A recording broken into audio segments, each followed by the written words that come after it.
DM को ज्ञापन दीजिए, राष्ट्रपति को ज्ञापन भेजिए, प्रधानमंत्री को ज्ञापन भेजिए, ताकि मुर्मू जी को शर्म आ जाए।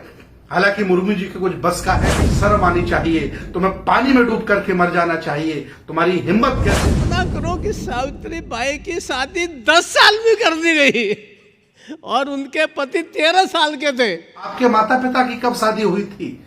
अब जा कल्पना करो, जो लड़के लड़कियां, मुलगा मुलगी क्या करते होंगे, शादी करने के बाद क्या सोचते होंगे। तो एक प्रकार से वो कालखंड, हम केवल मूर्ति को आगे प्रणाम कर दें, वहाँ फूल चढ़ा दें, उतना नहीं, बल्कि थोड़ा इतिहास को पढ़ने का, इतिहास को पढ़ करके इतिहास से सीखने का।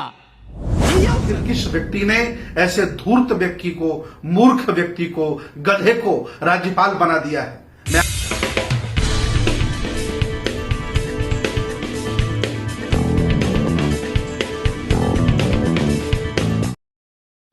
सम्मानित मुल्क के मालिकों, मैं बौद्ध भिक्षु सुमित रतन अभी अभी महाराष्ट्र के राज्यपाल भगत सिंह कोश्यारी जी ने बहुजन आंदोलन के मसीहा, बहुजन आंदोलन के वाहक राष्ट्रपिता ज्योतिबा फुले और माता सावित्रीबाई फुले पर बहुत ही अभद्र टिप्पणी की है। और उनकी इस अभद्र अशोभनीय टिप्पणी से यह दर्शाता है कि आदरणीय राज्यपाल महोदय पागल हो गए हैं, उनको इलाज की जरूरत है और वह मानसिक दिवालिया हो गए हैं। उन्होंने जिस मजाकिया अंदाज में, जिस जादूगरी में टिप्पणी की है, उससे लगता है कि वो राज्यपाल होने लायक ही नहीं है। आखिर किस व्यक्ति ने ऐसे धूर्त व्यक्ति को, मूर्ख व्यक्ति को, गधे को राज्यपाल बना दिया है? मैं आह्वान करता हूं कि इसने जो अपमान किया, ये अपमान बहुजन समाज का है, ये अपमान भारत का है, ये अपमान राष्ट्रपिता का है। कोश्यारी जी, तुम्हारी औकात नहीं थी कि उस अंग्रेजों के दौर में 9 विद्यालय जिसने खड़े किए हों, जिसने अपने ऊपर कीचड़ झेला हो और असहाय गरीब कमजोरों को पढ़ाया हो, उन पर टिप्पणी की। और वैसे आप उनके बचपना की टिप्पणी कर रहे हैं कि उनकी बचपन में शादी हो गई। मैं आपसे पूछता हूं, आप अपने पिता से पूछिए, आप अपनी माता से पूछिए। आपके भाई तो 11 हैं, आप 8वीं संतान हैं। आपके माता पिता की कब शादी हुई थी? जब भारत पढ़ा लिखा नहीं था, तुम्हारे गुरुकुल की वजह से, तुम्हारे ब्राह्मणवाद की वजह से, तुम्हारी अज्ञानता की वजह से, क्योंकि तुमने शिक्षा के दरवाजे बहुत लोगों के लिए बंद कर दिए थे। उस समय बाल विवाह होते थे, बचपन में शादियां हो जाती थी। ऐसी टिप्पणी करके आपने ये दर्शा दिया है कि आप मेरिट वाले नहीं हैं, थोपे गए नेता हैं, आप बनाए गए नेता हैं। वैसे कोश्यारी जी, मैं आपको बता दूं, जिस पाठशाला से आप आए हो, उस पाठशाला में कोई ऐसा महापुरुष नहीं है जो सावित्रीबाई फुले के बराबर बैठता हो, ज्योतिबा फुले के बराबर हो, जिन्होंने इतना संघर्ष करके देश को क्या नहीं दिया। आज उन पर अभद्र टिप्पणी कर रहे हो, तुम्हें शर्म आनी चाहिए। तुम्हें पानी में डूब करके मर जाना चाहिए। तुम्हारी हिम्मत कैसे हुई देश भारत को गाली देने की, बहुजन समाज को बुरा भला बोलने की? मैं आह्वान करता हूं बहुजन समाज के लोगों, घर में, मोहल्ले में, गली में, चौराहे में, बुद्ध विहार में, अंबेडकर पार्क में कोश्यारी के पुतले जलाइए। इसको एहसास दिलाइए कि तुमने बहुत गलत किया। हालांकि वो इसलिए बोल गए हैं क्योंकि वो जानते हैं कि ज्योतिबा फुले के मानने वाले, सावित्रीबाई फुले को जानने वाले इस समय बेहोश हैं, आखंड जातिवाद में डूबे हैं, अभिमानी हैं, घमंडी हैं, ये कुछ कर नहीं सकते हैं। इसलिए कोश्यारी की हिम्मत हुई अभद्र टिप्पणी करने की। कुछ भी बोलने से पहले 100 बार सोचता।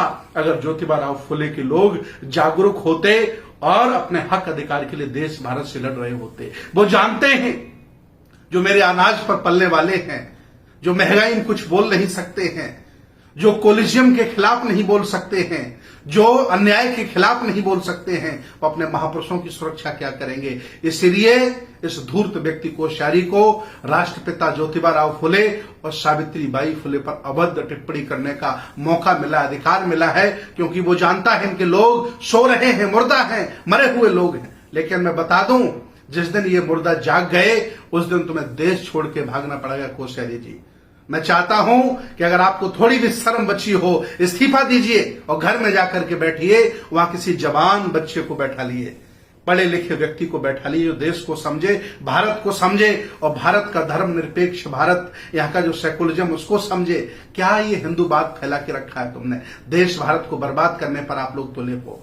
पूरी दुनिया में युवा नेता होते हैं, भारत में बूढ़े लोग नेता होते हैं और युवाओं को पेंशन देते हैं। इन बूढ़े लोगों को जो मानसिक विकृत हो गए हैं, घर में नातियों के साथ आराम करने की जरूरत है, राज्यपाल बनने की जरूरत नहीं। होश में आओ कोश्यारी जी, जिस दिन ये समाज जाग गया तुमको दौड़ा दौड़ा करके पीटेगा और तुम्हें देश से बाहर खदेड़ देगा। ये देश तुम्हारी जागीर नहीं है, ये बहुजन समाज के राजा महाराजाओं ने ये देश बनाया है, अपने खून पसीने से सींचा है। तुम्हारी हिम्मत कैसे हुई ज्योतिबा राव फुले और माता सावित्रीबाई फुले पर अभद्र टिप्पणी करने की? शर्म करो, डूब मरो पानी में। और मैं आज आह्वान करता हूं कि हर जगह विरोध होना चाहिए। सोशल मीडिया पर डीएम को ज्ञापन दीजिए, राष्ट्रपति को ज्ञापन भेजिए, प्रधानमंत्री को ज्ञापन भेजिए, ताकि मुर्मू जी को शर्म आ जाए। हालांकि मुर्मू जी के कुछ बस का है नहीं।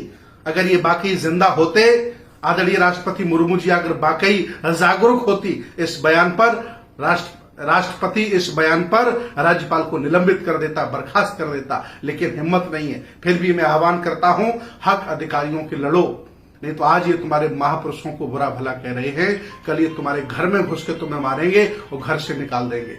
इस वीडियो को शेयर करिए ताकि सोए हुए लोग जाग जाएं और अपने महापुरुषों का सम्मान अपमान करने वालों को जवाब दे सके, उनसे लड़ सके, उनके खिलाफ बोल सके। बहुत बहुत धन्यवाद, बहुत बहुत साधुवाद।